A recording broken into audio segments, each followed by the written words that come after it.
Hello engineers, मैं हूं Shajib, I am professional estimation and costing engineer और आप सब इंजीनियर्स के लिए कॉर्पोरेट ट्रेनर। आज का जो वीडियो है इसमें हम देखेंगे कि अगर आपको कॉलम का बीबीएस बनाना है ड्राइंग से, आपको टाइल्स की कटिंग लेंथ निकालनी है, नंबर ऑफ टाइल्स निकालनी है, यानी कि कैसे कॉलम की टाइल्स का बीबीएस बनाया जाएगा, तो वो सारी की सारी चीजें आज के इस वीडियो में आपको डिटेल में बताने वाला हूँ। तो अगर आपको ये सारी चीजें सीखनी है तो आप इस वीडियो को पूरा देखिए। चलिए हम अपनी वीडियो को स्टार्ट करते हैं और समझते हैं कैसे हम उसका बीबीएस बनाएंगे।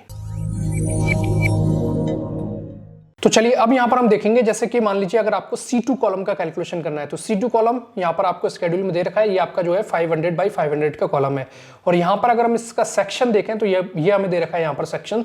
ये हमारा C2 कॉलम है और ये इसकी डायमेंशन 500 और दूसरी डायमेंशन भी इसकी जो है वो आपको दे रखी है 500, यानी कि ये जो है आपका स्क्वायर कॉलम है, दोनों डायमेंशन इसकी बराबर है, 500 बाई 500 का कॉलम है।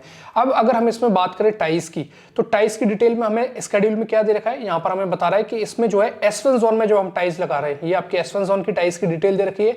इसमें आपको बता रहा है 10 mm डायमीटर की आप टाइल्स लगा रहे हैं और इसकी जो स्पेसिंग है S1 जोन में जो स्पेसिंग रहेगी वो 75 mm रहेगी सेंटर टू सेंटर। और जब हम टाइल्स लगाएंगे S2 जोन में तो यहाँ पर S2 जोन में जो स्पेसिंग हो जाएगी वो 150 सेंटर टू सेंटर हो जाएगी और आपका जो डायमीटर ऑफ टाइल्स है वो सेम रहेगा, 10 mm डायमीटर की आप लगाएंगे पूरे कॉलम में, लेकिन स्पेसिंग S1 में 75 होगी और S2 में आपकी 150 हो जाएगी। इसके बाद अब हम देखेंगे यहाँ पर कि कितनी तरीके की हमारी टाइल्स लग रही है जब हम C2 कॉलम की बात कर रहे हैं। तो सबसे पहले हम यहाँ पर देख रहे हैं जो हमारी प्राइमरी जो टाई होगी वो सबसे पहले आपकी जो बाहर वाली आउटर जो आपकी बार्स है उसको कवर करेगी, यानी कि ये आपकी जो है प्राइमरी, यानी कि ये आपकी मेन टाई है जो कि आपकी सारी आउटर जो बार्स हैं उनको कवर कर रही है।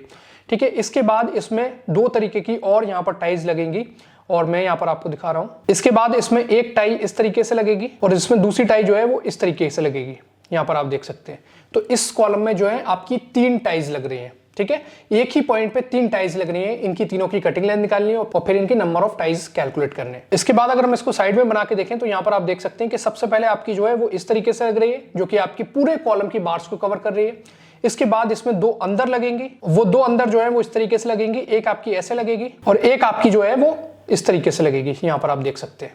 ठीक है, तो इस तरीके से आपकी एक रेड जो कि आपकी सारी बार्स को कवर कर रही है, एक ब्लू और एक ग्रीन जो कि इस तरीके से आप यहां पर देख सकते हैं। अब इनकी हमें कटिंग लेंथ कैलकुलेट करनी है। तो सबसे पहले हम कैलकुलेट करेंगे जो हमारी रेड वाली यानी कि जो हमारी मेन टाई है उसकी कटिंग लेंथ हम निकालेंगे। अब हमें जब मेन टाई की कटिंग लेंथ निकाली है तो यहां पर हम देखेंगे जो हमारे हुक बन रहे हैं, ये इस तरीके से जो आपके हुक बनेंगे, यानी कि जो आपके टाई के दोनों एंड यहाँ पर आके बैंड होंगे। तो हुक आपको या तो दे रखा होगा ड्राइंग में या फिर आपको IS 2502 जो कि आपका प्रैक्टिस कोड है स्टील एनफोर्समेंट का, उसके थ्रू आपको लेना है। तो अगर हम यहाँ पर देखें ड्राइंग में तो हमें कितने mm का हुक दे रखा है, तो यहां पर आप आएंगे टिपिकल कॉलम डिटेल में और यहां पर जो है आपको हुक की डिटेल दे रखी है। आपको बता रहा है कि आपका जो हुक रहेगा वो आपका 100 mm का रहेगा। ये क्लियरली यहां पर उसने बताया 100 mm का हुक रहेगा, यानी कि 10D 10 इंटू डायमीटर ऑफ बार, क्योंकि 10 mm की आपकी बार है, अगर आप 10D 10 इंटू 10 करेंगे तो 100 आएगा। तो यहाँ पर आपको बता रखा है उसने जो आपका हुक रहेगा वो 100 mm का रहेगा, यानी कि दोनों हुक आपके 100 mm का रहेंगे, चाहे आप कोई सी भी टाई की बात कर रहे हैं, यहाँ भी आपको 100 mm दे रखा है। और जो आपका बैंड होगा वो आपका 135 डिग्री पे होगा, वो यहाँ पर आपको बता रहा है। तो अगर हम इसमें ड्राइंग में हमें दे रखा है तो हम यही 100 mm लेंगे, लेकिन अगर हमें नहीं दे रखा होगा तो फिर हम 12D ले सकते हैं, 12 इंटू डायमीटर ऑफ बार यानी कि 120 mm ले सकते हैं एज पर IS 2502। तो चलिए अब हम बाकी का कैलकुलेशन करेंगे। अब हम निकालेंगे कटिंग लेंथ इसकी। चलिए तो अब यहाँ पर हम बात करें कि हमें निकालनी है यहाँ पर कटिंग लेंथ, और कटिंग लेंथ के लिए हम कौन सा फॉर्मूला लगाएंगे, हम यहाँ पर लगाएंगे 2L plus B, L plus B और प्लस 100 mm और प्लस 100 mm। हमारे 2 हुक है, दोनों हुक के लिए हमें 100 mm लेना है जो कि हमें ड्राइंग में पहले से दे रखा है। अब L प्लस बी क्या है, तो L प्लस बी यहाँ पर आप देखोगे, इसको आप मान लो 500 को ये आपका L है और इसको आप मान लो ये आपका B है। ठीक है, तो डायमेंशन अगर आपकी अलग भी है, यानी कि आपका रेक्टेंगल कॉलम भी है, यानी कि दोनों डायमेंशन अलग अलग है, मान लीजिए एक आपका 500 एक 400 है, तब भी आप इसको निकाल सकते हो। तो L प्लस बी से आपको निकालना है, यानी कि आपका जो आमने सामने वाली डायमेंशन होंगी वो 2 सेम होंगी और बाकी की 2 डायमेंशन, यानी कि इसके सामने वाली जो दूसरी डायमेंशन है वो सेम होगी, यानी कि आपकी 2L और 2B यहाँ पर बन रहा है। तो इसलिए हमने फॉर्मूले में लिया है 2L plus B plus 100 plus 100। अब यहाँ पर जब हम L लेंगे यानी कि 500 लेंगे तो उसमें से हम कवर माइनस करेंगे, क्योंकि हमारी जो टाइज लग रही है, अगर हम इसके बराबर वाले कॉलम में भी देख लें तो यहाँ पर आप देखोगे कि आपको जो है जब आप टाइज लगाओगे तो आपकी जो 500 की डायमेंशन है वो बिल्कुल बाहर से बाहर तक दे रखी है। ठीक है, लेकिन जबकि आप जब टाइज लगाओगे तो आप कवर को मेंटेन करोगे, जो आपका क्लियर कवर है। तो क्लियर कवर आपका कितने का है, वो आपका है 40 mm का कॉलम के केस में।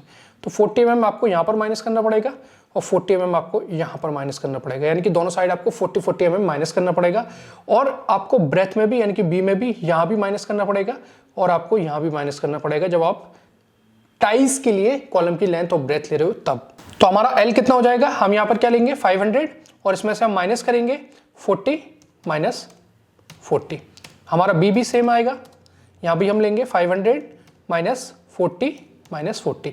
तो ये आपका कितना हो जाएगा दोनों, ये आपका हो जाएगा 420 420 और ये भी आपका कितना हो जाएगा 420।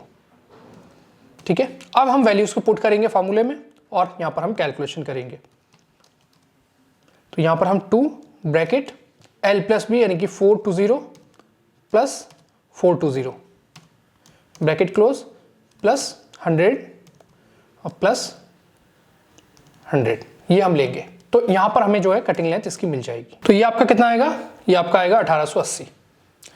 ये आपका 1880 mm ये आपकी कटिंग लेंथ आ गई, जो कि आपकी मेन टाई है, जो कि आपकी बाहर वाली सारी बार्स को कवर कर रही है। तो इसकी जो कटिंग लेंथ आई है वो आपकी 1880 mm, यानी कि हम इसको बता देंगे कटिंग लेंथ ऑफ टाइज की हम बात कर रहे हैं जब, तो ये जो है हमारी प्राइमरी टाई की हम बात कर रहे हैं यहाँ पर। ठीक है, ये हमारी प्राइमरी टाई। तो प्राइमरी टाई की कटिंग लेंथ कितनी आई 1880 mm। इसके बाद हम बात करेंगे इस वाली की, ये हमें निकालना है। ठीक है, इसकी कटिंग लेंथ हमें निकालनी है। तो इसकी कटिंग लेंथ निकालने के लिए हम देखेंगे कि हम अगर इसकी लेंथ की बात करें तो लेंथ के लिए हम सेम डायमेंशन को फॉलो करेंगे और उसमें से कवर माइनस कर देंगे, यानी कि हम 500 लेंगे और दोनों साइड से उसमें से कवर माइनस कर देंगे, यानी कि यहाँ से कवर माइनस हो जाएगा और यहाँ से कवर माइनस हो जाएगा। लेकिन जब हम बात कर रहे हैं इसकी छोटी वाली डायमेंशन, यानी कि अब हम बात करेंगे ये हम कैसे निकालेंगे, ये डायमेंशन कैसे निकालेंगे, क्योंकि ये पूरे कॉलम में नहीं है, सिर्फ बीच पार्ट में, जो बीच हिस्सा है कॉलम का उसमें आ रही है। तो यहाँ पर हम क्या करेंगे, हम फिर से 500 तो लेंगे, यहाँ पर 500 हम ले रहे हैं और 500 लेने के बाद हम यहाँ से कवर माइनस करेंगे। ठीक है, इसका हम कलर चेंज कर लेते हैं, कलर चेंज करके कैलकुलेट करते हैं इसको। तो यहाँ पर हमने 500 लिया और यहाँ से हमने 40 mm का कवर माइनस किया, यहाँ से हमने 40 mm का कवर माइनस किया और 40 mm का कवर माइनस करने के बाद आपको यहाँ पर जो है 3 चीजें दिख रही हैं, यानी कि 3 आपको पार्टीशन दिख रहा है। एक आपका पार्टीशन ये हो गया, एक आपका पार्टीशन ये हो गया और एक आपका पार्टीशन ये हो गया, 3 पार्टीशन है। ठीक है, तो हमने क्या किया 500 को लिया, दोनों साइड से कवर माइनस किया और इसको डिवाइडेड बाय 3 कर दिया, तो हमें ये पार्टीशन मिल जाएगा। इस तरीके से आपको इसकी ब्रेथ निकालनी है। ठीक है, तो हम सेकेंडरी टाइज की यहाँ पर बात कर रहे हैं। तो अब हम इसकी कटिंग लेंथ कैसे निकालेंगे, तो फॉर्मूला जो है यहाँ पर हमारा सेम रहेगा, 2L प्लस बी और प्लस 100 और प्लस 100, ये हमारा सेम रहेगा, फॉर्मूला चेंज नहीं हो रहा है हमारा। अब यहाँ पर हम L और B निकालेंगे। तो L के लिए हमने क्या किया, यानी कि लेंथ के लिए हमने सेम 500 लिया और उसमें से हमने माइनस कर दिया 40, दोनों साइड से हमने कवर माइनस कर दिया। तो ये आपका आ गया, 420। ठीक है, लेकिन जब हम ब्रेथ की बात कर रहे हैं तो यहाँ पर हम क्या कर रहे हैं, यहाँ पर हमने फिर से 500 लिया, यहाँ पर हमने फिर से 500 लिया, इसमें से हमने 40 mm का कवर माइनस किया, दोनों साइड से ब्रैकेट क्लोज किया और इसको हम क्या करेंगे, अब इसको हम डिवाइडेड बाई 3 कर देंगे। तो यहाँ पर जो है हमें इसकी डायमेंशन मिल जाएगी। तो ये आपकी कितनी आएगी, ये आपकी आएगी 140 mm। ठीक है, अब हम इन वैल्यूज को जो है फॉर्मूले में पुट करेंगे और हमें बाकी का कैलकुलेशन यानी कि कटिंग लेंथ मिल जाएगी। अब हम इसको फॉर्मूले में पुट कर देते हैं। तो 2 ब्रैकेट L जो है आपका वो आ रहा है आपका 420 और प्लस यहाँ पर आप लोगे 140 ब्रैकेट क्लोज किया आपने, प्लस 100 और प्लस 100, ये आपको यहाँ पर जो है कटिंग लेंथ इसकी मिल जाएगी। ये आपकी कटिंग लेंथ कितनी आ रही है, 1320 mm, ये कटिंग लेंथ आपकी आ गई। ठीक है, ये आपकी सेकेंडरी टाई की। इसी तरीके से अब हम बात कर रहे हैं इस वाली की, यानी कि ये जो हमारी दूसरी तरफ लग रही है। तो दूसरी तरफ जो हमारी लग रही है इसकी कटिंग लेंथ भी सेम आएगी। सेम क्यों आएगी, क्योंकि आप जब इसकी लेंथ लोगे तो आप सेम 500 लोगे और दोनों साइड से कवर माइनस करके इसकी लेंथ निकाल लोगे।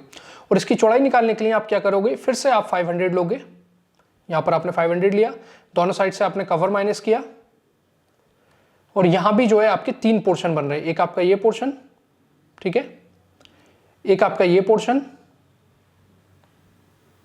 और एक आपका ये पोर्शन। तो यहाँ भी आपको जो है इसकी जो ब्रेथ है वो आपकी सेम आएगी 140, तो उसकी कटिंग लेंथ भी आपकी आएगी 1320 mm, यानी कि 2 आपकी जो टाइज है वो सेम कटिंग लेंथ की है और जो प्राइमरी है उसकी कटिंग लेंथ अलग है जो कि 1880 mm आ रही है। तो इस तरीके से आपकी कटिंग लेंथ निकल जाएगी तीनों टाइज की। अब इसके बाद हम बात करते हैं इसके नंबर्स कैसे निकालेंगे। अब नंबर्स निकालने के लिए हमने क्या किया, हम आ गए यहाँ पर एलिवेशन में। अब मान लीजिए हम जो है ग्राउंड फ्लोर लेवल के लिए नंबर्स निकाल रहे हैं। तो ग्राउंड फ्लोर लेवल आपको दे रखा है और यहाँ पर जो आपको हाइट दे रखी है वो आपको दे रखी है 3500 mm, और ये 3500 जो आपको दे रखा है वो इस फ्लोर से यानी कि फ्लोर लेवल से ग्राउंड फ्लोर के अगले फ्लोर के फ्लोर लेवल तक दे रखा है, यानी कि फर्स्ट फ्लोर के फ्लोर लेवल तक, ये आपको 3500 mm दे रखा है।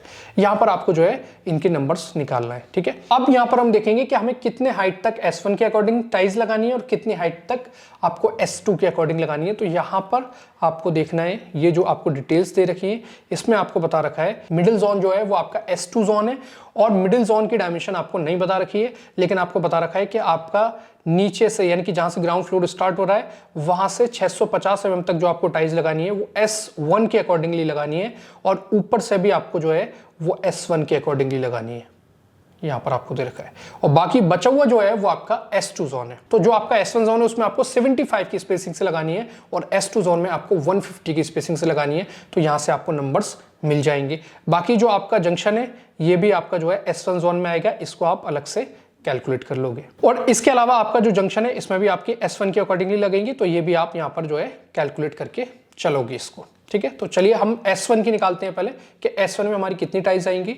दोनों S1 को हम एक साथ निकालेंगे और फिर उसके बाद हम S2 जोन को निकालेंगे। तो यहाँ पर हम बात कर रहे हैं नंबर इन S1 जोन, और यहाँ पर हम नंबर्स निकालने के लिए क्या करेंगे, हम लेंगे यहाँ पर 650 और प्लस 650, यानी कि हमने दोनों 650 प्लस 650 ले लिया, ठीक है। दोनों आपकी S1 जोन आ गई, लेकिन ये 3500 जो आपको दे रखा है वो अगले फ्लोर के फ्लोर लेवल तक दे रखा है, और इसमें आपका जो फ्लोर बीम है वो भी इंक्लूडेड है, यानी कि डेप्थ ऑफ फ्लोर बीम, और वहां पर भी आपकी कॉलम की टाइल्स लगेंगी जो कि S1 के अकॉर्डिंगली लगेंगी। तो आपको फ्लोर बीम की जो डेप्थ है वो भी यहाँ पर आपको लेनी पड़ेगी। तो यहाँ पर हमने 650 प्लस 650 लिया जो कि हमारा S1 जोन है, और फिर इसके बाद जो आपकी फ्लोर बीम की डेप्थ है वो आपकी आगे ड्राइंग में आपको दे रखी है 550 mm। ये 550 भी आपने यहाँ पर ऐड किया, ठीक है। और इसके बाद आपने क्या किया, यहाँ पर इसको डिवाइडेड बाय स्पेसिंग यानी कि 75 किया, और यहाँ पर जो है आपको नंबर ऑफ टाइज मिल जाएंगे। तो यहाँ पर जो है आपको नंबर ऑफ टाइज मिलेंगे 25, यानी कि आपकी 25 टाइज यहाँ पर लग रही हैं, 25 आपकी टाइज लगेंगे यहाँ पर। और फिर इसी तरीके से हम निकालेंगे नंबर्स इन S2 जोन, ठीक है। नंबर्स इन S2 जोन जब हम कैलकुलेट करेंगे तो यहाँ पर जो है आपको कैसे निकालने हैं, तो यहाँ पर आपको लेना है ये जो आपको दे रखा है 3500, यहाँ पर आपको पूरी फ्लोर की हाइट लेनी है जो कि आपको दे रखी है 3500, और इसमें से आपने जितने पोर्शन में आप नंबर्स निकाल चुके हो ये सारा आपको जो है यहाँ पर माइनस कर देना है 3500 में से। तो आपको S2 की डायमेंशन मिल जाएगी पर्टिकुलर, और फिर वहां पर उसको आप स्पेसिंग से डिवाइड कर दोगे जो आपको दे रखी है 150 S2 जोन में, ठीक है। तो यहाँ पर हमने माइनस 650 और माइनस यहाँ पर 550 कर दिया, ठीक है, और ब्रैकेट क्लोज किया, और डिवाइडेड बाय हमने इसको कर दिया स्पेसिंग जो कि हमारी 150। तो यहाँ पर जो है हमें नंबर्स मिल जाएंगे, और यहाँ पर जो आपकी नंबर ऑफ टाइज आएंगे वो आपके आएंगे 11 नंबर्स, यानी कि S1 जोन में जो आपकी टाइज लग रही हैं तीनों टाइज आपकी जो है वो लगेंगी 25-25 टाइज, और S2 जोन में वही टाइज लगेंगी आपकी सिर्फ 11-11 टाइज। डायमीटर सेम है, बस स्पेसिंग आपकी चेंज हो रही है। तो इस तरीके से आप नंबर्स निकाल सकते हो यहाँ से। तो इस तरीके से आपने देखा यहाँ पर कि आपको ऐसे टाइज का कैलकुलेशन करना है, नंबर्स कैसे निकालने हैं। आई होप आपको सारी चीजें बहुत अच्छे से समझ में आ गई होंगी। अगर ये सारी चीजें आपको अच्छे से समझ में आई है, वीडियो आपको पसंद आई तो वीडियो को लाइक कीजिए, हमारे रेनफोर्स के चैनल को सब्सक्राइब कीजिए। मिलते हैं नेक्स्ट वीडियो में। Thank you so much.